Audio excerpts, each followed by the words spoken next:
Well, I'm sure you know it all began this week at the University of Missouri, where all hell broke loose as college kids across the campus are protesting horrible racial incidents on campus, none of which can be verified ultimately, all of which have the whiff of hearsay to them, many of which were just flat out manufactured, no evidence whatsoever to support them. Nonetheless, like any good university college, reality must give way to a sense of entitlement, manufactured grievance, and my feelings, whether they have any basis in reality, must trump everybody else's working knowledge of how things actually work. In September of last year, purportedly, University of Missouri student government president, who happens to be an African-American kid, claimed that a passing pickup truck shouted the N-word at him.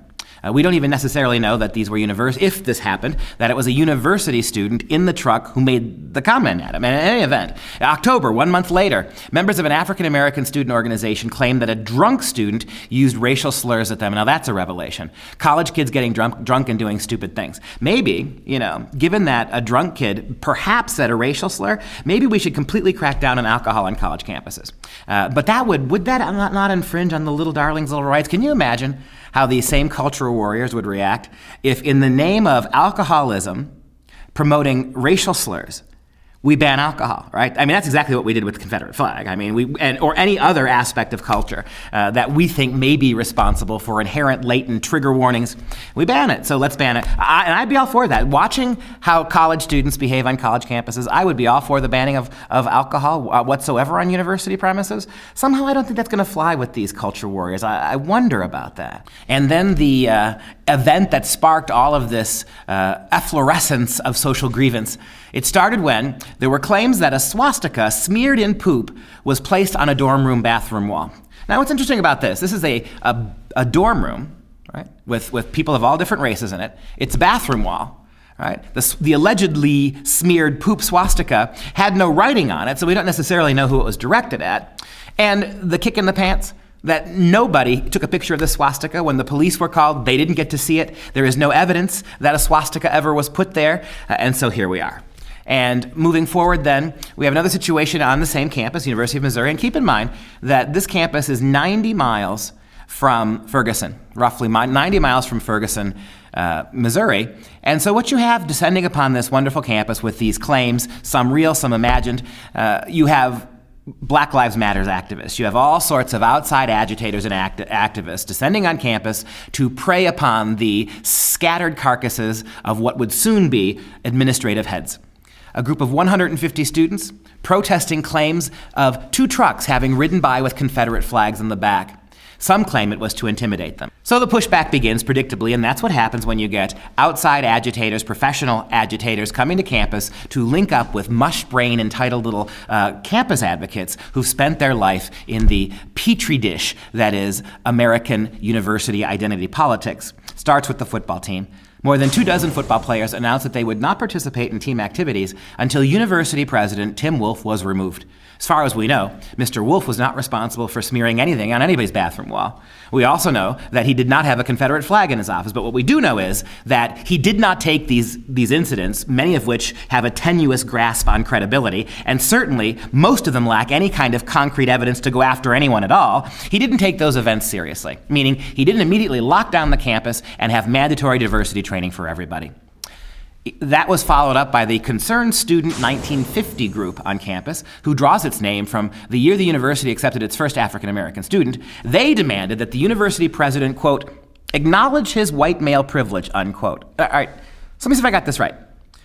The president of the college, a progressive himself, who presides over your typical big state system progressive university, he now has to apologize for his male privilege, his white male privilege. Right? So in other words, he's guilty of all those racial incidents, even though he wasn't named any of them, and it's his white privilege that makes him exactly identical to the person, whoever it was, who may have smeared poop on a wall, or who may have driven by in a car that had the Confederate flag on it, his male privilege, and then once he acknowledges it, that alone is enough to have him removed from his position. And the protesters demanded that the school adopt a mandatory racial awareness program and hire black faculty and staff. Now, the thing that gets me about this is if you've been on any college, any public university college, big, small, in between, there are all sorts of these equality, diversity, tolerance initiatives. In fact, we have a whole bureaucracy of administrators who are making more money than faculty, who are becoming more numerous in many regards than faculty, whose whole job on campus is, from running the dorms to running the classrooms to running the Office of Student Diversity, is to make sure that these initiatives exist. General education programs across the country are being rewritten to conform to models that deal with issues of social justice. The idea that this whole business isn't covered time and time again on American universities, including the University of Missouri, it's just absolutely absurd. But nevertheless, acknowledging his white privilege, looking in the mirror and seeing Casper the Ghost looking back, our university president decided, in the name of social justice and harmony, and I guess as a way of combating his own privilege, he stepped down. Did this make people happy? No. Well, let's just stop and slow down for a moment and talk about that Mizzou football team. What's interesting is, according to ESPN's Outside the Lines, Missouri athletics had over 63 criminal cases involving 46 student athletes between 2009 and 2014. 12 of those athletes were involved in more than one incident, and Missouri had the second highest number of allegations of sexual assault, violence against women, and harassment from the sports teams, particularly the football team. Now, it's interesting that the university is standing by while the Missouri football players protest that what is needed is a safe space on campus. I respectfully suggest that those football players who want a safe space might want to start with their own programs, making the athletic department and the football team in particular conducive to everybody else's safety on campus. Those are pretty shockingly high numbers. And then we have Mr. Jonathan Butler. Jonathan Butler is the flashpoint in many regards for this movement. He found himself at the center of controversy after an 8-day hunger strike in protest of President Wolf's failure to deal with the alleged injustices on campus. And interesting about Mr. Butler, he spent the last 7 years as a college student, as an oppressed undergraduate and graduate student. One wonders why it took so long to speak out, because the kinds of things that are here considered racist offenses, they surely have been going on all across the country. There's no doubt that people in the last 7 years at Mizzou have been saying things that make some people uncomfortable. There's no doubt that there's been a joke here or a comment here, and this transcends individual races. People are doing it all the time. It's an interesting fun fact about Mr. Butler. He may be crash dieting for racial injustice, but he does come from an extremely rich family of one percenters. His father is an executive vice president for Union Pacific Railroad, making about $8.4 million a year. So in other words, children of privilege, like converts to other religions, they do seem to be the most zealous, don't they, in trying to prove their street cred, trying to prove how much they are men and women of the people. It's an interesting phenomenon. Of course, when religious people do it, they're considered zealots, fundamentalists, whack jobs. Can we say that about Mr. Butler? Probably not, because I suspect that would be some kind of a trigger warning too. Stepping back even further, it's important to remind everybody that the gasoline, again, that ignited this firestorm, or maybe it was just gas, is the infamous poop sticker that apparently appeared on a bathroom wall. And despite living in the age of cell phone cameras, flash media mobs, 24/7 media exposure, everybody being online and camered up, no one managed to capture a single image of the fecal faux pas. We have no evidence that it was there, as I said many times. The police who showed up didn't get to see it. And all those students claiming to have seen it, if not smelled it, are backtracking on their stories. Well, I mentioned that I had seen it, but in reality, it was only somebody who told me about it. Hearsay is a wonderful thing. In fact, nobody at the university can be found who actually encountered this piece of potty performance art. Spalding snails could not be reached for comment. Spalding, no!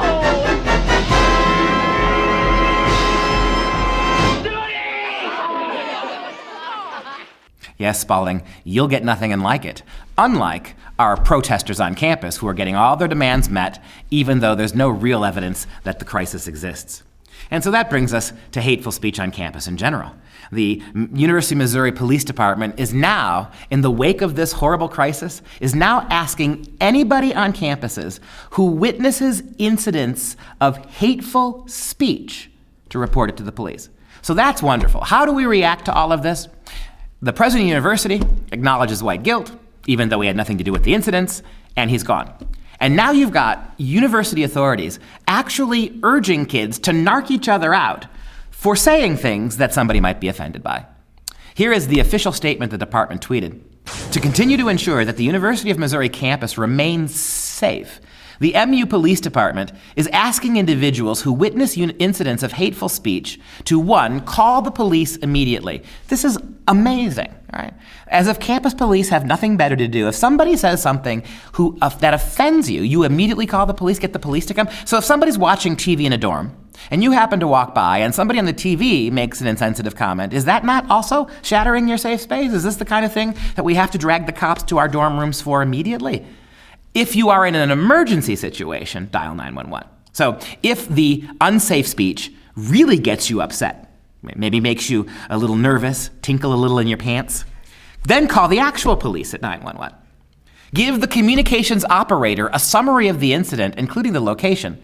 Provide a detailed description of the individuals involved, and provide a license plate and vehicle description if appropriate, or, if it can be done safely, take a photo of the individual. Now, you couldn't take a photo of the offending poop. Nobody could manage that. But if somebody offends you, if somebody says something that makes you a little bit uncomfortable in your complex way, that sensitive trigger warning way, ask them to stop for a selfie with you. Isn't that wonderful, right? Hey, Mr. Offender, come stand next to me. Let me take your picture so I can call 911 and report you.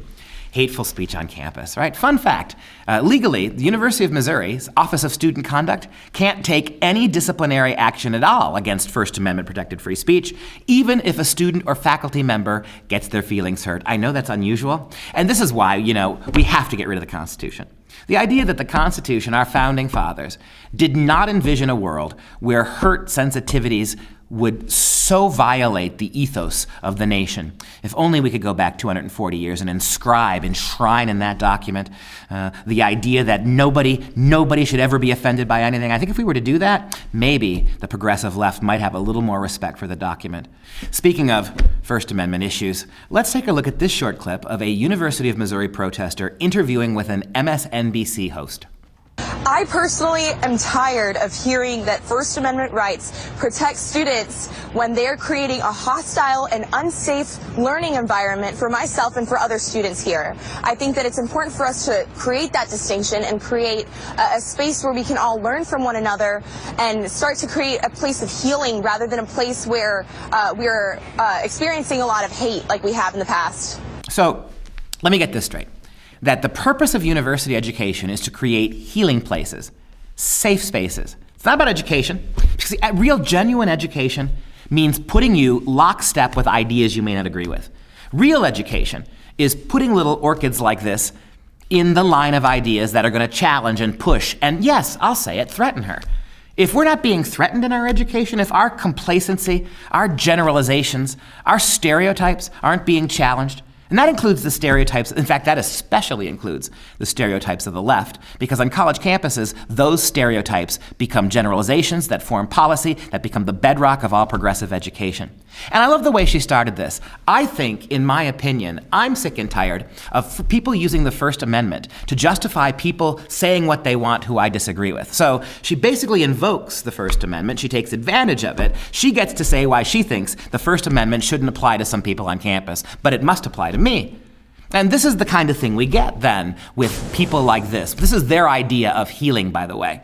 Soon after the resignation of President Wolf, student protesters held a black healing gathering on campus and asked white supporters to leave in order to create, quote, a black-only hearing space. And there you have it. Even when white kids stand in solidarity with black kids, they must be removed from the room. They must be, so get this, the African-American kids stay where they're at. The white supporters, the white kids who support them, are sent out of the room by the black kids to a room upstairs. Holy cow, it gives all new meaning to the moving on up, moving on up. Well, there's your idea of healing and unity right there. Segregation, all right? All you needed was, instead of sending those white kids upstairs, was to bus them to another building. And then you'd have the perfect example of liberal hypocrisy. And we've got Black Lives Matter activists who led this meeting and who counseled these white kids to move. Black Lives Matter activist Jonetta Elzie tweeted, quote, black-only healing space for the students to share, decompress, be vulnerable, and to be real. Black-only healing space. All right.